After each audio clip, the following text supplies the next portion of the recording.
ये कहानी है रैग्नारॉक की, जहाँ सभी गॉड्स सबसे महत्वपूर्ण काउंसिल मीटिंग के लिए वलहल्ला में इकट्ठा होते हैं। इस असेंबली का एक ही मकसद है, इंसानों के अस्तित्व का फैसला करना। ज़ूस, जो गॉड्स का राजा और असेंबली का प्रेसिडेंट है, वोट की शुरुआत करता है।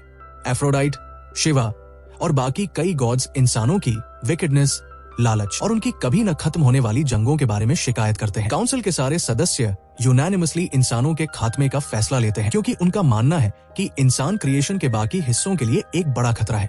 मगर ठीक उसी वक्त जब ज़ूस इंसानों को खत्म करने का फाइनल ऑर्डर देने वाला होता है, 2 वॉकिरीज अचानक से मीटिंग हॉल में दाखिल हो जाती है और इस फैसले का विरोध करती है। कई गॉड्स इस बात से नाराज हो जाते हैं और कहते हैं कि वॉकिरीज सिर्फ डेमी गॉडेसेस है और गॉड्स असेंबली में उनका कोई राइट नहीं है। तभी ब्रनहिल्ड, जो वॉकिरीज की लीडर है, सामने आती है और सभी गॉड्स को वलहल्ला कॉन्स्टिट्यूशन के रैग्नारॉक लॉ की याद दिलाती है। इस कानून के मुताबिक इंसानों को अपने अस्तित्व के लिए गॉड्स के खिलाफ एक 13 राउंड डेथ मैच में लड़ने का हक है। अगर इंसान जीत जाते हैं तो उनका अस्तित्व बरकरार रहेगा और यहीं से रैग्नारॉक की एपिक बैटल की शुरुआत होती है। देवता इस बात पर कड़ा विरोध करते हैं कि इंसान उन्हें हरा सकते हैं। उन्हें ये बात बेहद रिडिकुलस लगती है, मगर ब्रनहिल्ड इस प्राइड और ईगो का फायदा उठाते हुए उन्हें लड़ाई के लिए उकसाती है। ज़ूस, जो खुद भी प्राइडफुल है, रैग्नारॉक को मंजूरी देता है और इंसानियत का भविष्य अब ब्रनहिल्ड द्वारा चुने गए 13 रिप्रेजेंटेटिव्स के हाथों में छोड़ दिया जाता है। रैग्नारॉक के दिन गॉड्स और ह्यूमंस की भीड़ वलहल्ला के अरीना में इकट्ठा होती है। हेमडॉल, जो अपोकलिप्स का गार्डियन है, रैग्नारॉक की शुरुआत की घोषणा करता है। दोनों पक्षों के कैंडिडेट्स को पेश किया जाता है।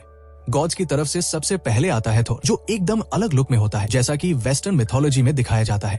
थोर, गॉड ऑफ थंडर और स्ट्रेंथ, को देखकर सबसे छोटी वॉकिरी गॉल डर से कांपने लगती है। मगर इंसानों में पूरा जोश है, क्योंकि उनका पहला रिप्रेजेंटेटिव है लुबू, एक महान योद्धा। उसके जनरल्स और सोल्जर्स उसका गर्मजोशी से स्वागत करते हैं। लुबू, जो 3 एशियाई साम्राज्यों का सबसे बड़ा जनरल और वॉरलॉर्ड है, बैटलफील्ड पर कूदते ही अपने सोल्जर्स में जोश भर देता है। ब्रनहिल्ड खुश होकर गॉल से कहती है कि वो बस गॉड्स के घमंड से भरे चेहरे पर शेम देखना चाहती है। फाइट शुरू होती है, मगर दोनों योद्धा पहले हल्के में लड़ाई लेते हैं, जिसे देखकर सब हैरान रह जाते हैं। पहला वार लुबू करता है और थोर को दूर फेंक देता है। थोर इस कड़ी टक्कर से चौंक जाता है और अब गंभीरता से लड़ने का फैसला करता है। वो अपनी फिस्ट्स छोड़कर अपनी लेजेंडरी हैमर मजोलनीर उठाता है, जिसे उसने सदियों से नहीं उठाया था। फ्लैशबैक में दिखाया जाता है कि आखिरी बार थोर ने अपने हैमर का इस्तेमाल तब किया था जब एसगर्ड पर 66 बुद्धिमान जायंट्स ने हमला किया था। गॉड्स, जो खुद को इनविंसिबल समझते थे, जायंट्स के इस सामूहिक हमले के लिए तैयार नहीं थे। पूरी सिटी तबाह हो गई थी, मगर थोर बिना किसी डर के मैदान में उतरा और सिर्फ एक वार में सारे जायंट्स को खत्म कर दिया। गॉड्स सदियों तक इस हमले की चर्चा करते रहे। अब जब थोर फिर से अपनी मजोलनीर उठाता है तो गॉड्स भी हैरान रह जाते हैं। गॉल निराश होकर ब्रनहिल्ड से कहती है कि इंसानों को गॉड्स को चुनौती नहीं देनी चाहिए थी, मगर ब्रनहिल्ड कहती है, तैयार हो जाओ उस पल को देखने के लिए जो गॉड्स की सोच को बदल देगा। थोर का खतरनाक हमला अरीना को पूरी तरह तबाह कर देता है और गॉड्स को लगता है कि फाइट खत्म हो गई, मगर अचानक धूल के बीच से एक स्पीयर निकलती है और थोर के सीने में गहरा घाव कर देती है। लुबू थोर को इज्जत से देखता है और उसकी ताकत की तारीफ करता है। दोनों एक दूसरे को सम्मान भरी नजरों से देखते हैं। फ्लैशबैक में दिखाया जाता है कि लुबू, जो वर्तमान मंगोलिया के इलाके में बड़ा हुआ, उसने पूरी यूरेशियन कॉन्टिनेंट में सबसे मजबूत प्रतिद्वंद्वी खोजने के लिए सफर किया। वो हर बैटल में विक्टोरियस होता गया और उसकी आर्मी विशाल बनती गई। हालांकि इतिहास कहता है कि एम्परर चोवा ने उसे पकड़कर अपमानजनक तरीके से मौत दी थी, मगर सच्चाई ये थी कि लुबू ने खुद को सिर्फ इसलिए आत्मसमर्पण किया क्योंकि उसे कोई भी ऐसा प्रतिद्वंद्वी नहीं मिला जो उसके एक भी वार को सह सके। वर्तमान में बैटल इतनी तीव्र और रोमांचक होती है कि ज़ूस भी चौंक जाता है। वो देखता है कि ब्रनहिल्ड मुस्कुरा रही है। तभी एक और फ्लैशबैक में दिखाया जाता है कि ब्रनहिल्ड ने गॉल को बताया था कि किसी भी इंसानी हथियार से गॉड्स के वेपन्स का मुकाबला करना असंभव है। इसीलिए ब्रनहिल्ड बाकी 11 वॉकिरीज को बुलाकर इतिहास में पहली बार एक सभा बुलाती है। वो रंगरीज, जो 13 वॉकिरीज में चौथी है, से कहती है कि वो अपना बॉडी छोड़कर लुबू के हथियार का हिस्सा बने। रंगरीज, जिसे शील्ड ब्रेकर भी कहते हैं, पावरफुल स्पीयर में बदल जाती है।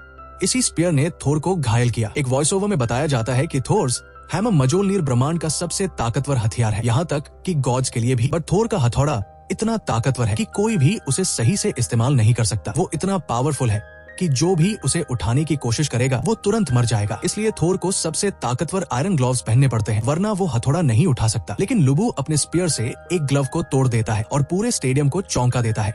जब लुबू ने जोरदार हमले करने शुरू किए तो स्टेडियम में सब लोग हैरान रह गए। फिर अचानक थोर का हथौड़ा अजीब तरीके से धड़कने लगता है और उसका स्टील कवर धीरे धीरे पिघलने लगता है जैसे वो लावा हो। उसकी धड़कन इतनी तेज हो जाती है कि लोग डरने लगते हैं कि ये एक्सप्लोजन कर सकता है।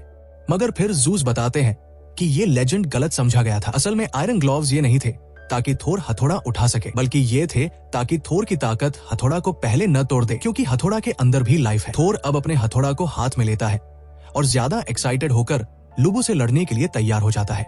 उसने पावरफुल अटैक किया और हथौड़ा को लुबू पर फेंका, लेकिन लुबू ने उसे डॉज कर दिया। जैसे बूमरैंग की तरह वो फिर से थोर के पास वापस लौट आता है। थोर और बाकी सब लोग हैरान रहते हैं क्योंकि लुबू ने डायरेक्ट अटैक भी रोक लिया। मगर कुछ सेकंड्स बाद जब सबकी उम्मीदें ऊंची हो चुकी थी, लुबू की हड्डियां टूटने लगती है और उसके एंकल्स भी चूर चूर हो जाते हैं। सोल्जर्स और बाकी इंसान गहरे दुख में डूब जाते हैं क्योंकि उन्होंने कभी लुबू को हारते नहीं देखा था। गॉड्स अब अपनी सुपीरियर पावर का दिखावा करने लगते हैं, लेकिन फिर सबकी आंखें फैल जाती है जब लुबू का घोड़ा रेड हेयर युद्ध भूमि में आता है और उसे उठने के लिए उत्साहित करता है।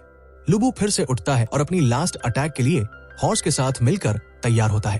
सब गॉड्स को लगता है कि ये नियमों के खिलाफ है क्योंकि फाइट तो 1-on-1 होनी चाहिए, मगर जूस कहता है कि रेड हेयर लुबू के शरीर का हिस्सा है और ये फाइनल अटैक के लिए जरूरी है। लुबू के डिसाइपल को लुबू के ट्रेनिंग का याद आता है जब उसने दिनों रातों तक अपनी स्ट्रेंथ को बढ़ाया और एक दिन स्काई को 2 हिस्सों में बांट दिया, लेकिन फिर उसने कभी वही फीट्स नहीं दिखाए। अब जब लुबू अपनी स्पीयर लेकर थोर की तरफ कूच करता है, थोर भी अपनी लास्ट पावरफुल अटैक के लिए तैयार होता है। लुबू पूरी तरह से नष्ट हो जाता है और हार जाता है, लेकिन वो शांति से मरता है क्योंकि उसे आखिरकार एक वर्दी अपोनेंट मिल गया। उसकी जनरल्स और सोल्जर्स अपनी लॉस पर गहरा शोक व्यक्त करते हैं और उसे पूरी इज्जत देते हुए ऑनर करते हैं। थोर अब लुबू के शव को देखता है और बहुत दुखी होकर उस जगह से चला जाता है, लेकिन रेड हेयर और लुबू की सेना थोर से गुजारिश करती है कि वो उनके जनरल के साथ जाए, तो थोर एक आखिरी पावरफुल अटैक करता है और उन्हें धन्यवाद देता है। गॉल अब ब्रनहिल्ड से लुबू और रंगरीज के बारे में पूछता है तो वो बताती है कि उनकी सोल्स अब स्पेस में खो चुकी है और अब वो किसी भी डायमेंशन में नहीं है। गॉल बहुत दुखी होकर रोने लगता है और पूछता है कि क्या ये बैटल सच में काबिल थी। ब्रनहिल्ड फिर बताती है कि ह्यूमैनिटी की पूरी किस्मत अब इस बैटल पर निर्भर करती है। फिर हेमडॉल खुशी से घोषणा करता है कि अब ह्यूमैनिटी का फर्स्ट रिप्रेजेंटेटिव एडम होगा जो गॉड्स के खिलाफ खड़ा होगा। स्टेडियम में सभी लोग एडम की सुंदरता को देखकर चौंक जाते हैं, जबकि गॉड्स को नहीं लगता कि कोई इंसान उनका सामना कर सकता है सिवाय एफ्रोडाइट के, जो एडम की ब्यूटी और परफेक्शन से बहुत प्रभावित हो जाती है। हेमडॉल पूरे जोश के साथ गॉड्स का रिप्रेजेंटेटिव अनाउंस करने ही वाला होता है कि अचानक एक मैसेज आता है और उसे अपनी घोषणा बदलनी पड़ती है। अचानक एक खूबसूरत वायलिन बजने लगता है जिससे पूरा स्टेडियम हैरान हो जाता है। अचानक गॉड्स की ऑडियंस में स्कैंडल और फियर फैल जाता है। हर्म्स, जो गॉड्स का मैसेंजर है, खुद वायलिन कॉन्सर्टो बजाने लगता है। गॉड्स की ऑडियंस इतनी जोर से चीयर करती है कि उसकी आवाज थोर के लिए चीयर से 1000 गुना ज्यादा होती है। तभी एक डिक्रेपिट ओल्ड मैन प्रकट होता है जिसे देखकर ह्यूमंस की ऑडियंस निराश हो जाती है, लेकिन गॉड्स का जोश और बढ़ जाता है क्योंकि ये कॉस्मोस का क्रिएटर और गॉड्स का रूलर जूस है। वो बूढ़ा आदमी धीरे धीरे मस्कुलर बीस्ट में बदलने लगता है, जैसे किसी बाकी कैरेक्टर को ट्रांसफॉर्मेशन मोड में डाल दिया गया हो। हेमडॉल उसे एपिक इंट्रोडक्शन देता है जिसे देखकर गॉल और ब्रनहिल्ड की होप्स पूरी तरह से टूट जाती है। फ्लैशबैक में दिखाया जाता है कि शिवा बैटलफील्ड में जाने की तैयारी कर रहा था जब जूस उसके सामने आकर कहता है कि वो सेकंड फाइटर होगा। शिवा मना करता है, लेकिन जूस अपने आर्म को उसके शोल्डर पर रखकर शिवा को नीज पर ला देता है। आखिरकार शिवा मान जाता है और जूस बैटलफील्ड में प्रवेश करता है। जूस ऑडियंस का क्रेज देखकर एक्सटेसी मोड में चला जाता है और एडम को भी वॉकरी से मर्ज करने को कहता है। एडम आसमान की ओर इशारा करके कहता है कि उसकी वॉकरी वही है। तभी रेजन लीफ, एक बिस्पेक्टिकल्ड लोली, पेगासस पर उड़ते हुए आती है और एडम से मर्ज करके उसे नकल फाइटर बना देती है। हेमडॉल फाइट स्टार्ट कराता है। जूस एडम को आयरॉनिकली कंग्रेचुलेट करते हुए कहता है कि इतनी इंपॉर्टेंट फाइट में नकल डस्टर्स पहनकर आना करेजियस है। एडम शांत लेकिन डिफाइंड टोन में कहता है, worry about finding a weapon to defend yourself. Zeus ये सुनकर गुस्से में आ जाता है और स्पीड ऑफ लाइट से एडम पर हमला करता है। उसकी स्पीड इतनी ज्यादा होती है कि गॉड्स भी उसे नहीं देख पाते, लेकिन एडम बड़े काम तरीके से डॉज कर लेता है। ऑडियंस हैरान हो जाती है और ह्यूमंस की मोरल बढ़ जाती है। जूस एडम की कैपेबिलिटीज देखकर और भी एक्साइटेड हो जाता है और फ्लरी ऑफ अटैक्स करता है जिनकी स्पीड और पावर लगातार बढ़ती जाती है, मगर एडम शरिंगन स्टाइल में हर अटैक को डॉज कर देता है। फिर एडम जूस के सैम टेक्निक्स कॉपी करता है और एग्जैक्ट मूव्स का इस्तेमाल करके उसे बुरी तरह ह्यूमिलिएट करता है। गॉल इसे देखकर शॉक हो जाता है और ब्रनहिल्ड से कहता है कि उसने तो ये बैटल पहले ही लॉस्ट मान ली थी। ब्रनहिल्ड समझाती है कि एडम गॉड्स की इमेज और लाइकनेस में बना है, इसलिए वो जूस की टेक्निक्स को आसानी से रेप्लिकेट कर सकता है। जूस फिर एक वर्ड टेक्निक का इस्तेमाल करता है, लेकिन एडम उसे भी काउंटर करके जूस को कंप्लीटली ह्यूमिलिएट कर देता है। गुस्से में जूस फिर से मसल मास इंक्रीज करता है, जैसे बाकी कैरेक्टर का ट्रांसफॉर्मेशन मोड। वो एक डेवस्टेटिंग अटैक के लिए चैनल करता है, जिससे स्टेडियम का हाइप बढ़ जाता है। तभी फ्लैशबैक दिखाया जाता है कि टितानुम की बैटल में जूस ने सभी गॉड्स को हराकर मोस्ट पावरफुल गॉड का टाइटल जीता था और सिर्फ उसका फादर क्रोनस ही उसे इंजर कर पाया था। अब जूस वही अल्टीमेट अटैक एडम पर इस्तेमाल करता है। वो टाइम स्टॉप करता है और गॉड्स की परसेप्शन से भी फास्ट स्पीड में एडम पर हमला करता है, लेकिन एडम वन पंच से जूस का हेड घुमा देता है और उसे ग्राउंड पर गिरा देता है। पूरे स्टेडियम में साइलेंस छा जाता है। आर्स, गॉड ऑफ वॉर, मानता है कि वो जूस के कॉम्बैट को ट्रैक कर रहा था, लेकिन लास्ट मूव में क्या हुआ वो समझ ही नहीं पाया। हर्म्स उसे लास्ट मूव का एक्सप्लेनेशन देता है, जिसे सुनकर आर्स मान लेता है कि भले ही वो 1,000,000 ईयर्स तक ट्रेन कर ले, वो भी एडम को नहीं हरा सकता। हेमडॉल जोर से घोषणा करता है कि जूस को ग्राउंड पर गिरा दिया गया है। गॉल ब्रनहिल्ड से कॉन्फेस करता है कि उसने कभी एडम को इतना कैपेबल नहीं समझा था। ब्रनहिल्ड बताती है कि एडम के दिल में गॉड्स के लिए ज्यादा नफरत है। तभी एक फ्लैशबैक शुरू होता है जो एडम की स्टोरी को बताता है। पैराडाइज एक शांति और खुशी से भरा हुआ जगह था, जहां एडम क्रिएशन पर राज करता था। लेकिन एक दिन डिसीटफुल सर्पेंट ने ईव को बहकाने की कोशिश की, लेकिन ईव ने रिफ्यूज कर दिया और भाग गई। सर्पेंट कोर्ट में जाकर झूठ बोलता है कि ईव ने फॉरबिडन फ्रूट खा लिया है। ईव की इनोसेंस साबित नहीं हो सकती थी, इसलिए कोर्ट ने उसे गार्डन से बैन कर दिया। ईव टीयर्स में रोते हुए चिल्लाती है क्योंकि वो एडम को फिर कभी नहीं देख पाएगी। तभी एक कोर्ट गार्ड दरवाजा खोलता है, लेकिन शॉकिंगली वो बेहोश होकर गिर जाता है। अगले ही पल एडम एप्पल से भरा बास्केट लेकर कोर्ट रूम में एंट्री करता है, जिससे वहां केओस मच जाता है। एडम ईव का हाथ पकड़कर उसे ऑर्चर्ड से बाहर ले जाने लगता है। सरपेंट गुस्से में उन पर हमला करता है, लेकिन एडम उसे मश में बदल देता है। प्रेजेंट टाइम में एडम की विक्ट्री देखकर स्टेडियम की ऑडियंस वाइल्ड हो जाती है। ह्यूमंस फर्स्ट मैन की रिवेंज को सेलिब्रेट करते हैं, लेकिन तभी जूस ग्राउंड से उठता है और हेमडॉल को बैटल एंड घोषित करने से मना करता है। वो रेडी फॉर राउंड 2 के इशारे के साथ हिज हेड ट्विस्ट करता है। हालांकि जूस का बॉडी बुरी तरह से डेटेरियोरेटेड दिखता है। वो एडम को कंग्रेचुलेट करता है कि उसने मैनकाइंड को एक फीलिंग में यूनाइट कर दिया है। अचानक वह एक हार्ट ब्रेकिंग ट्रांसफॉर्मेशन से गुजरता है और अपनी ट्रू फाइनल फॉर्म रिवील करता है, जो टेरिफाइंग और सुपर पावरफुल होती है। जूस का बॉडी वर्ल्ड की एनर्जी को एब्जॉर्ब करता है, जैसे एक बॉम्ब की तरह। एडम पहली बार कॉम्बैट मोड में गार्ड रेज करता है। जूस एडम पर हेलिश फ्लरी ऑफ ब्लो से हमला करता है। एडम हर अटैक डॉज करता है और जूस को पंचिंग बैग बना देता है, लेकिन जूस के पंचेस की स्पीड इम्परसेप्टिबल हो जाती है। ब्रनहिल्ड डिस्पेयर में आ जाती है क्योंकि एडम का nervous system such high pace को लंबे समय तक सहन नहीं कर पाएगा। एडम अचानक ब्लीड करने लगता है। हालांकि जूस का कोई ब्लो डायरेक्टली हिट नहीं हुआ था। दूसरी ओर लोकी भी रियलाइज करता है कि जूस का बॉडी भी लिमिट पार पहुंच गया है। बैटल एंड होने में अब टाइम की बात है। बोथ साइड्स अपने रिप्रेजेंटेटिव्स के लिए चीयर करते हैं और विटनेसेस की आंखों में टीयर्स ऑफ इमोशन होते हैं। एडम जूस के अटैक्स के स्पीड और डिस्टेंस को मेजर करने के लिए पर्पसली हिट होने लगता है। अचानक एडम जूस का हेयर ग्रैब करता है और फ्लरी ऑफ अटैक्स करता है, इतनी स्पीड से कि एनिमेशन स्टूडियो भी एनिमेशन नहीं कर पाता। फाइट एंड होती है। जूस नीज पर गिरता है, जबकि Adam world's most epic pose में स्टैंडिंग ओवेशन पाता है। लेकिन जूस हेमडॉल से कहता है कि एडम फाइट के बीच में मर चुका है, जबकि वो अब भी अलाइव है। सबको पता चलता है कि एडम अलाइव नहीं है और ह्यूमंस की ऑडियंस सीज ऑफ टीयर्स में क्राई करने लगती है। जूस एडम को मैन अमंग मेन कहते हुए एक्नॉलेज करता है कि ट्रू विक्टर एडम ही था, लेकिन रैग्नारोक की रूल्स के अनुसार विनर वही है जो सर्वाइव करे। इस तरह जूस को विक्ट्री मिलती है और रैग्नारोक 2-0 गॉड्स के फेवर में चला जाता है।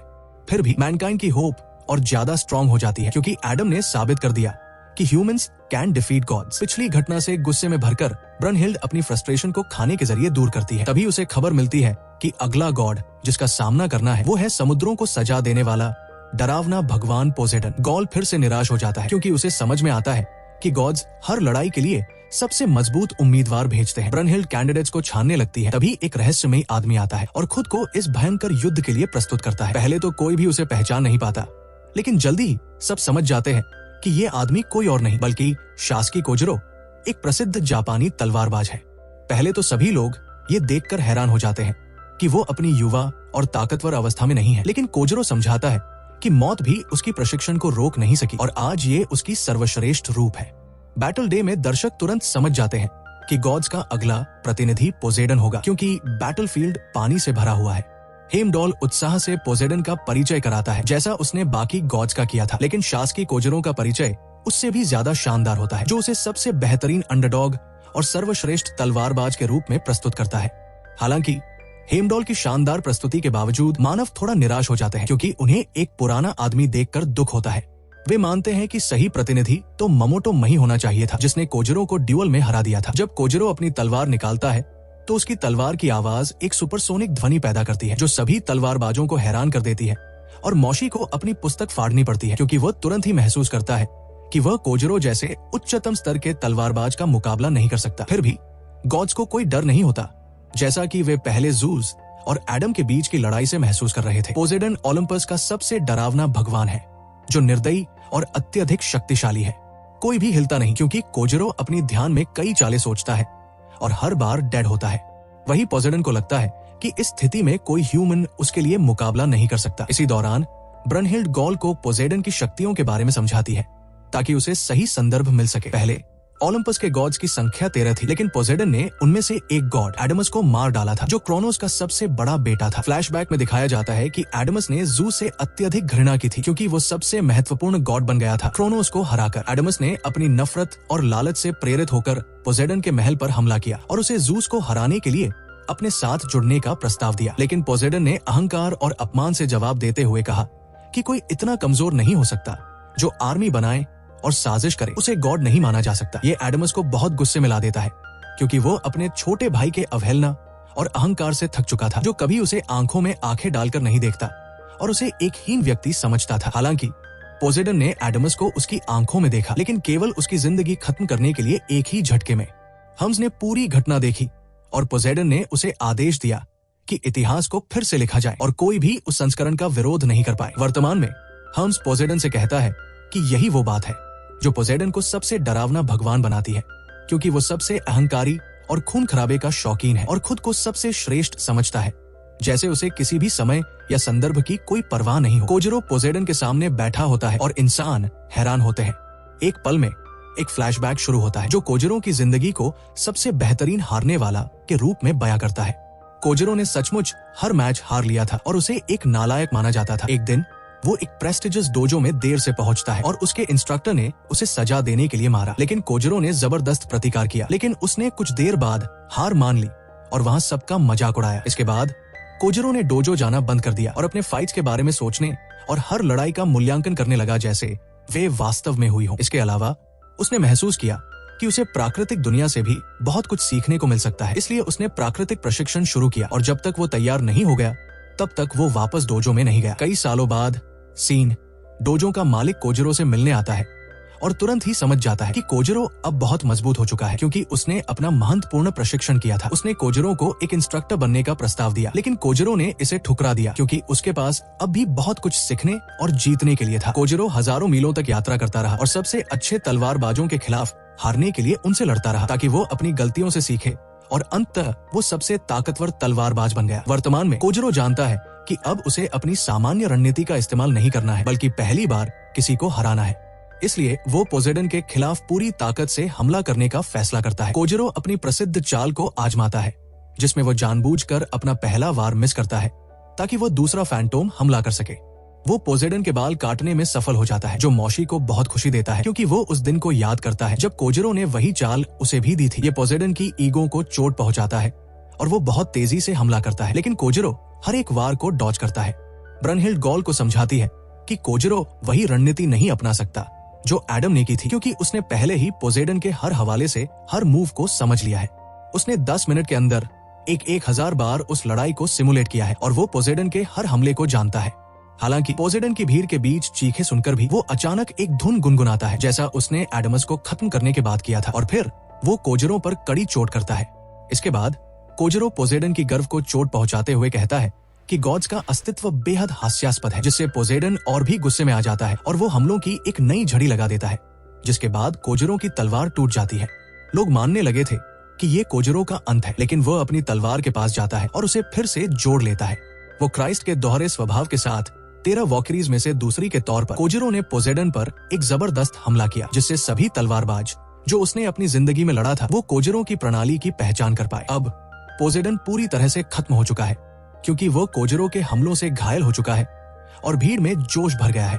ये पोसेडन के गुस्से को भड़काता है और वो अपने खून से एक नया हेयर स्टाइल बनाता है। फिर कोजरों पर एक अद्भुत आंधी जैसे हमलों की बौछार करता है। हर वार से उसे घुटने तक दबोचता है और हमले के पैटर्न लगातार बदलता रहता है। लेकिन कोजरो नहीं रुकता और मानता है कि वह इस लड़ाई को जीतने में सक्षम है, जिससे मानवता को फिर से आशा मिलती है। वो कॉस्मिक ऊर्जा की सबसे हल्की वाइब्रेशन भी महसूस करके पोसेडन के हर कदम को पैटर्न की तरह भाप लेता है और जैसे उसने ये लड़ाई हजारों बार अभ्यास की हो वैसे ही सटीकता से प्रतिक्रिया करता है। बार बार हमले करने के बाद समुद्रों के सबसे खतरनाक और अजेब भगवान पोसेडन को हार का सामना करना पड़ता है और इंसान अपनी पहली विजय प्राप्त करते हैं। सभी देवता हैरान हो जाते हैं क्योंकि सबसे खतरनाक देवता को पराजित किया गया। इसके अलावा थोर और जूस दोनों ही हारने के करीब थे, इसलिए वे अब से पूरी ताकत से लड़ने का निर्णय लेते हैं। इस बीच क्रेडिट्स स्क्रीन पर आते हैं जो सीजन के खत्म होने की घोषणा करते हैं। हेमडॉल ये घोषणा करता है कि अगली लड़ाई अलग होगी और अरेना को फिर से पुनर्निर्मित किया जाएगा, जैसा कि मानवों के प्रतिनिधि ने कहा था। इस बार लड़ाई का स्थान 19वीं सदी के लंदन की तरह सजाया जाएगा। उसी वक्त हेमडॉल मानवों के प्रतिनिधि को पेश करता है जो पहले कभी किसी ने देखा नहीं था। एक ऐसा रहस्यमयी और भयावह व्यक्ति जो एक सीरियल किलर है और सिर्फ कोई आम नहीं बल्कि इतिहास का सबसे प्रसिद्ध जैक द रिपर। देवताओं की ओर से चुने गए योद्धा है हरक्यूलिस, जो एक मिथकीय और प्रसिद्ध आधा आदमी आधा भगवान नायक है। अब जैक द रिपर और हरक्यूलिस के बीच लंबे समय से प्रतीक्षित लड़ाई शुरू होने वाली है और मानवता को ये तय करने में मुश्किल हो रही है कि उनका पसंदीदा कौन है। जबकि देवता और मानव दोनों ही जैक से उसकी क्रूरता के कारण नफरत करते हैं, वही हरक्यूलिस को सब लोग उसके नायकत्व के लिए पसंद करते हैं। लड़ाई से पहले हरक्यूलिस इस बात से नाराज होता है कि उसे इतना निर्दयी प्रतिद्वंदी क्यों चुना गया है, क्योंकि उसे लगता है कि कोई ऐसा गंदा इंसान मानवता का प्रतिनिधित्व नहीं कर सकता। दर्शकों में अर्थुर कोनन डॉयल, शर्लॉक होम्स के सर्जक खुद मौजूद है। हरक्यूलिस जैक से कहता है कि उसे लड़ाई करने का कोई मन नहीं है क्योंकि वो हत्या करने वाला नहीं है जैसे वह है।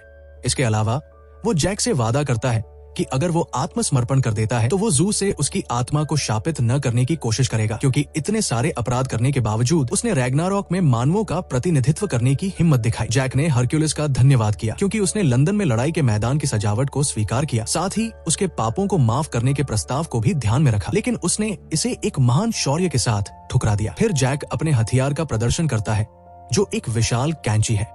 स्टेडियम में उसकी हथियार की विशिष्टता को देखकर एक चुप्पी सी छा जाती है, लेकिन जैसे जैसे लड़ाई की उम्मीदें बढ़ती हैं, हरक्यूलिस पूरी ताकत से मुकाबला करने के लिए तैयार होता है। लेकिन वो हैरान हो जाता है जब वो देखता है कि जैक अचानक भाग जाता है। उसे पीछा करते हुए वो उसे चाय पीते हुए पाता है और गुस्से में आ जाता है। इसी बीच जैक ने एक जाल बिछाया था और वो हरक्यूलिस पर सैकड़ों छुरों से हमला करता है। हालांकि इंसानों द्वारा बनाए गए कोई भी हथियार देवताओं को कोई नुकसान नहीं पहुंचाते, तो जैक फिर से भाग जाता है एक सबसे कूल और एस्थेटिक तरीके से, लेकिन हरक्यूलिस ने उसे पकड़ लिया और उसकी कैंची को नष्ट कर दिया, जिससे कुछ ऐसे इंसान निराश हो गए जिन्होंने जैक में उम्मीद जताई थी। वे सभी मानने लगे थे कि लड़ाई खत्म हो गई है, लेकिन जैक ने ढेर सारे छुरे उठाए और उन्हें हरक्यूलिस पर फेंका, जिससे उसे कई घाव लगे और दर्शक हैरान रह गए। हरक्यूलिस सोचता है कि कैसे ये मानव हथियार उसे चोट पहुंचा सकते हैं, तो जैक ये कबूल करता है कि वो पहले जो कह रहा था वो झूठ था। उसकी असली हथियार वो बैग है जो वो हमेशा अपने साथ लाता है और वही बैग देवताओं के लिए घातक हथियार बना सकता है। इससे हरक्यूलिस गुस्से में आकर पलटवार करता है और अपने 12 तकनीकों में से पहली 12 लेबर्स का प्रयोग करता है। दर्शक पूरी तरह से उत्साहित हो जाते हैं क्योंकि अब लड़ाई और भी दिलचस्प हो गई है। हरक्यूलिस का पेशी और टैटू बढ़ने लगते हैं और आरिस लोकी को बताता है कि हरक्यूलिस ने 12 लेबर्स और 12 कैलमिटीज को मास्टरिंग किया है, लेकिन ये तकनीकें उसे मौत तक पहुंचा सकती है। इसके अलावा वो बताता है कि उसकी सबसे बड़ी ताकत उसकी अविश्वसनीय शारीरिक शक्ति नहीं बल्कि उसका और अडिग इरादा है। एक फ्लैशबैक हमें हरक्यूलिस के बचपन में ले जाता है जब वो इंसान था और उसे एलाइट्स के नाम से जाना जाता था। वो चोरों की गलियों में पला बढ़ा दूसरों की मदद करता था, हालांकि वो खुद कमजोर था जिससे उसे बदमाशों से ताने और पीटाई झेलनी पड़ती थी। मानवता की सेवा करने की चाहत ने एलाइट्स को हमेशा हीरो बनने की ओर प्रेरित किया, लेकिन एक दिन जब वो प्रशिक्षण कर रहा था तब उसे बदमाशों ने एक किस्सा सुनाया जिसमें एक पदार्थ का जिक्र था जिसे एम्ब्रोसिया कहा जाता था। ये जूस का खून था और इसे पीने वाले को ईश्वरीय शक्तियां मिल सकती थी, लेकिन ये शक्ति सिर्फ उन्हीं को मिलती थी जिनका हीरो बनने का भाग्य था, जबकि जो योग्य नहीं थे उनकी जिंदगी समाप्त हो जाती थी। कुछ समय बाद एलाइड्स एक बहुत ताकतवर योद्धा बन गया और उसे मानवों का सम्मान मिला, लेकिन देवताओं ने ये तय किया कि चोरों के शहर को उनके दुष्कर्मों की सजा मिलनी चाहिए। इसके कारण एरीज जो युद्ध के देवता थे ओलंपस से उतरकर मानवों को सजा देने के लिए तैयार हो गए, लेकिन एलाइड्स उनके सामने कूद पड़ा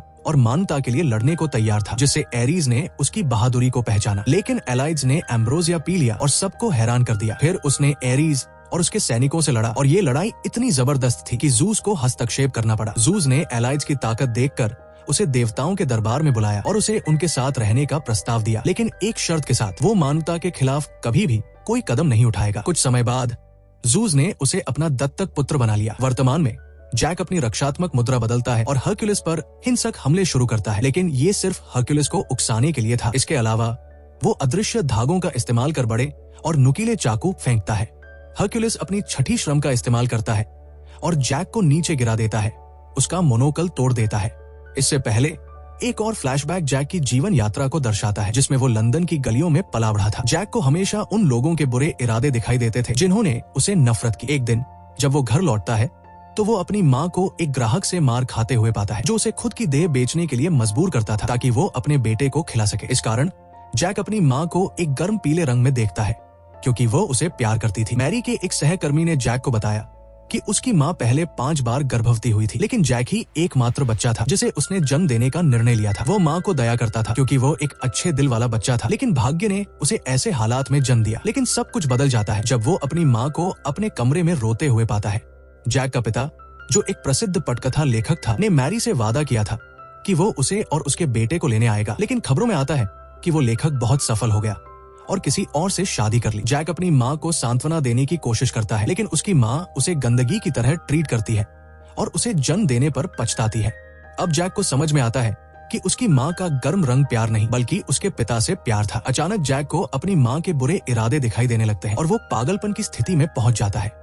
जैक अपनी माँ को मार डालता है और इस दौरान वो देखता है कि उसकी माँ का रंग एक अजीब बैंगनी रंग में बदल जाता है, जो डर को दर्शाता है। जैक इस रंग और उन भावनाओं के प्रति पागल हो जाता है और फिर वो एक सीरियल किलर के रूप में अपनी यात्रा शुरू करता है, जो जैक स्मिथ अपने पिता से शुरू होती है। वर्तमान में जैक बिग बेन पर चढ़ता है ताकि वो हरक्यूलिस से बच सके और समय खरीद सके, लेकिन हरक्यूलिस एक ही वार में इमारत को गिरा देता है। इसके बाद वो अपनी 7वीं श्रम का इस्तेमाल करता है और जैक को मुश्किल में डाल देता है। हालांकि ये सब जैक की सोची समझी योजना का हिस्सा था, क्योंकि उसने घड़ी की सुइयों को एक घातक हथियार के रूप में इस्तेमाल किया। सभी दर्शक हैरान रह जाते हैं जब वे देखते हैं कि जैक ने एक हाथ हरक्यूलिस से छीन लिया। इसके बाद जैक के द्वारा उपयोग किए गए असली हथियार का खुलासा होता है, जो एक जोड़ी दस्ताने हैं जो भी चीज छूते हैं उस पर शक्ति का प्रभाव डालते हैं। अब सभी को लगता है कि ये हरक्यूलिस के लिए अंत है, क्योंकि जैक लंदन के पूरे शहर को अपने काबू में कर सकता है। लेकिन जैक को ये एहसास होता है कि हरक्यूलिस का रंग कभी भी नहीं बदलता, चाहे परिस्थितियां कितनी भी अनुकूल क्यों न हो। हरक्यूलिस स्वीकार करता है कि उसने मानवता के सारे अंधेरे पहलुओं को देखा है, लेकिन इसके बावजूद वो उनसे प्रेम करना नहीं छोड़ता। हरक्यूलिस का रंग देखकर जैक को अपनी माँ की याद आ जाती है और फिर हरक्यूलिस अपनी 12 श्रम में से आखिरी तकनीक का इस्तेमाल करने के लिए तैयार होता है, ये जानते हुए कि वो इसे ज्यादा देर तक इस्तेमाल नहीं कर सकता। हरक्यूलिस अचानक जैक पर हिंसक हमला करता है और वो अपनी राह में जो कुछ भी आता है उसे नष्ट कर देता है। इस हमले से सभी दर्शक हैरान हो जाते हैं, क्योंकि शायद ये अब तक का सबसे ताकतवर हमला है। लेकिन जैक कई हमलों से बचने में सफल होता है। वो जगह के विभिन्न तत्वों का इस्तेमाल करता है। हालांकि हरक्यूलिस का एक वार ही उसे मौत के कगार पर लाने के लिए काफी होता है। अपने सीमा के पास आते हुए जैक को एहसास होता है कि हरक्यूलिस का गर्म रंग सच में प्रेम से भरा है, बिल्कुल उसकी माँ की तरह नहीं। अब वो हरक्यूलिस को लाल रंग में बदलने का जुनून पाल लेता है और अपनी आखिरी हमले की तैयारी करता है, भले ही वो अब मुश्किल से ही लड़ने की स्थिति में हो। एक हाथ पेट पर दबाकर खून रोकने की कोशिश करता है और दूसरे हाथ में भाला पकड़कर हरक्यूलिस की तरफ दौड़ता है, लेकिन वो अपना वार चूक जाता है। हालांकि ये सब उसकी योजना का हिस्सा था, क्योंकि उसने अपने ही खून को एक हथियार की तरह इस्तेमाल किया और हरक्यूलिस को घायल कर दिया, जिससे वो लड़ाई खत्म हो गई। हरक्यूलिस जैक को देखता है और उससे पूछता है कि क्या उसके दिल का रंग बदल चुका है, जिससे जैक को जोर का झटका लगता है। फिर हरक्यूलिस अपना आखिरी सांस लेने के बजाय जैक को गले लगाता है और मानवता से अलविदा लेता है। ब्रनहिल्ड से कहता है कि वो सबको बचाने की पूरी कोशिश करे। सभी दर्शक हरक्यूलिस की मौत पर शोक मना रहे हैं, लेकिन जैक के अलावा किसी का दिल नहीं टूटता। जैक के दिल में जो गहरे घाव है वो हरक्यूलिस के कारण है। ओलंपस के देवता जैक की कुशलता और चतुराई की सराहना करते हैं, लेकिन एरीज गुस्से में आकर रोते हुए उन्हें बताता है कि जैक की याद रखने के बजाय हरक्यूलिस के नाम को अमर रखना चाहिए, जो अडिग हीरो था। तभी ज़ूस इस बहस को रोकते हुए याद दिलाते हैं कि अब रैग्नारॉक का खेल तय है और तीसरी लड़ाई उनके लिए निर्णायक होगी। इसके बाद लोकी बुद्धा से सवाल पूछता है, उसे गद्दार कहकर आरोप लगाता है कि वो वॉकरीज की मदद कर रहा है ताकि वे अपनी शक्ति इंसानों को दे सके। दोनों के बीच तनाव इतना बढ़ जाता है कि इसे महसूस किया जा सकता है। लेकिन तभी अन्य देवता आते हैं और लोकी के पक्ष में खड़े हो जाते हैं। इसके बाद बुद्धा उन्हें चुनौती देता है। इसी बीच कोजिरो वहां आता है और बुद्धा से जुड़ जाता है। फिर दो और मानव सोजी और कोंडो भी शामिल हो जाते हैं। अब लड़ाई की तैयारी हो चुकी थी जब अचानक जूस बीच में आते हैं और कहते हैं कि यहाँ लड़ने का कोई मतलब नहीं है। फिर लोकी धमकी देते हुए वहां से चला जाता है और सभी लोग स्टेडियम में जाकर अगली लड़ाई देखने के लिए जाते हैं। ब्रनहिल्ड और जी अगले मानव प्रतिनिधि की खोज में निकलते हैं। जब वे पहुंचते हैं तो गॉल हैरान होता है जब वो देखता है कि ब्रनहिल्ड ने जो मैच चुना है वो टॉमी मॉ रेडन, इतिहास का सबसे महान सूमो रेसलर है। रेडन अपनी विकृत व्यक्तित्व को तुरंत दिखाता है जो गॉल को डरा देता है। लेकिन ब्रनहिल्ड थर्ड नामक वॉकरी को बुलाती है जो उनके शारीरिक गुणों की वजह से रेडन के साथ विलय करेगी। दोनों एक दूसरे से पहली नजर में ही बेतहाशा प्यार करने लगते हैं और एक दूसरे में विलीन हो जाते हैं। अब लड़ाई का समय आ जाता है और रेडन को पूरे स्टेडियम के सामने जोर शोर से प्रस्तुत किया जाता है जिससे सभी की उम्मीदें आसमान तक पहुंच जाती है। यही हाल तब भी होता है जब देवताओं का प्रतिनिधि शिवा मैदान में उतरता है और ये खबर फैलती है कि वह पृथ्वी बनाने और नष्ट करने की क्षमता रखता है। लड़ाई बहुत ही तगड़ी शुरू होती है जैसे ही रेडन एक उग्र फ्लाइंग किक के साथ शिवा पर हमला करता है जिससे शिवा को भी इस लड़ाई को गंभीरता से लेना पड़ता है। फिर रेडन एक घूंसे से उसे घुटनों पर लाकर शिवा को एक ही वार में खत्म करने की धमकी देता है। लेकिन शिवा अपनी रक्षा करता है और लड़ाई और भी रोचक हो जाती है क्योंकि दोनों के पास शारीरिक ताकत और बल की समान विशेषताएं हैं। इतनी बड़ी ताकत डिस्ट्रक्शन के देवता से तो उम्मीद की जा सकती है लेकिन रेडन जैसे इंसान से नहीं। फ्लैशबैक में दिखाया जाता है कि रेडन जब बच्चा था तब उसके माता पिता ने उसे डिस्पेयर में खो दिया था क्योंकि जब वो 3 साल का था तब भी वो चल नहीं पा रहा था। एक दिन वे रेडन को चलते हुए संघर्ष करते हुए पाते हैं लेकिन उसका हर हड्डी टूटी हुई थी जिससे छोटे लड़के को असहनीय पीड़ा हो रही थी। जल्दी ही उन्होंने देखा कि रेडन की मांसपेशियां सामान्य नहीं थी और वो बड़ी और बड़ी हो रही थी जो लड़के की जान लेने का खतरा बन रही थी। कुछ समय बाद और बेजोड़ यातना सहने के बाद रेडन ने अपनी मांसपेशियों को इतना मजबूत बना लिया कि अब उसकी मांसपेशियां अपनी ही मांसपेशियों से उसे बचाने लगी। मतलब वो इतना मजबूत हो गया कि उसकी मांसपेशियों में और भी मांसपेशियां बन गई। इस तकनीक को हंट सील्स कहा गया और इसका उपयोग रेडन की असामान्य मांसपेशियों को नियंत्रित करने के लिए किया जाता है। वर्तमान में ब्रनहिल्ड बताती है कि थ्रड उसे वही हथियार नहीं देगी जो बाकी वॉकरीज ने अब तक किया था, बल्कि वो रेडन के शरीर की सारी सील्स को खोल देगी ताकि रेडन अपनी पूरी ताकत का उपयोग कर सके और अपनी जान गंवाए बिना लड़ाई कर सके। इसके बाद रेडन एक अविश्वसनीय फ्लरी ऑफ ब्लोज हमले करता है और शिवा को इतनी चोटें पहुंचाता है कि वह चकरा जाता है लेकिन वो अपने सिर से हमला करके खुद को बचाता है। फिर रेडन अपनी अपार ताकत से शिवा के एक हाथ को नष्ट कर देता है, ये दिखाते हुए कि थ्रड अपनी सारी मांसपेशियों को एक जगह केंद्रित करके अपनी शारीरिक ताकत को बढ़ा सकती है।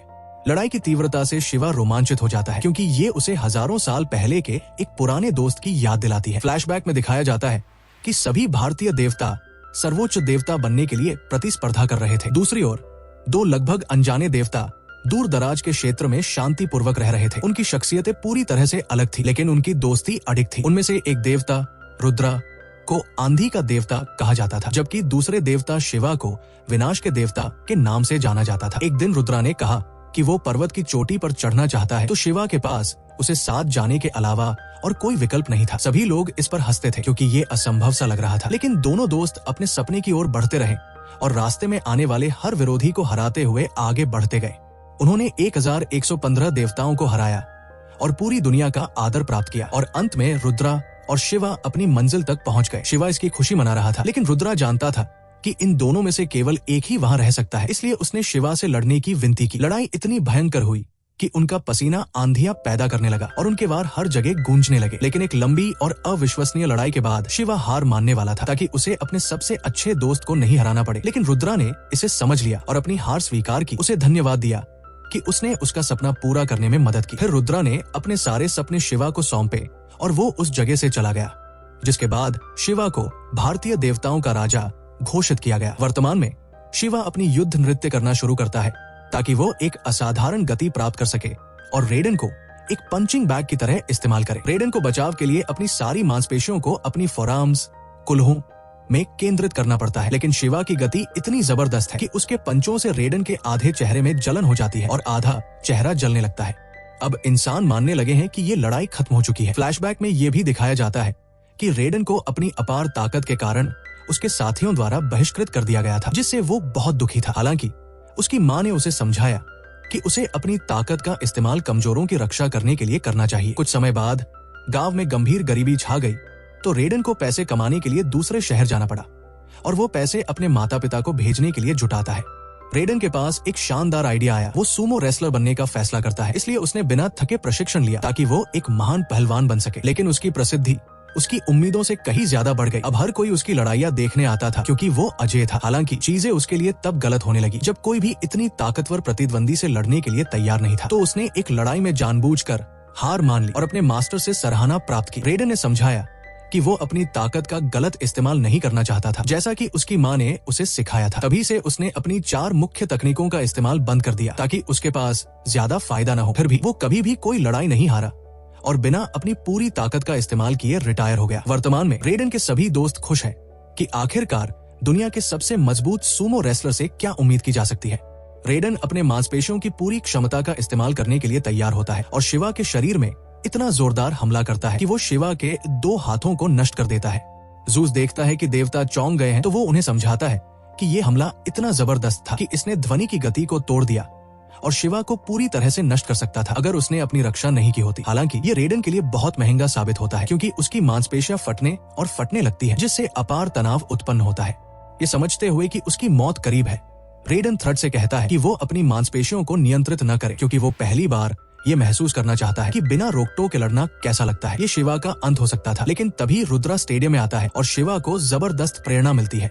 वो अपना हाथ अपने दिल पर रखता है ताकि उसे उत्तेजना मिल सके और उसका दिल तेजी से धड़कने लगे, जिससे उसके शरीर में एक शानदार परिवर्तन होता है और वह अपनी सीमा तक पहुंच जाता है।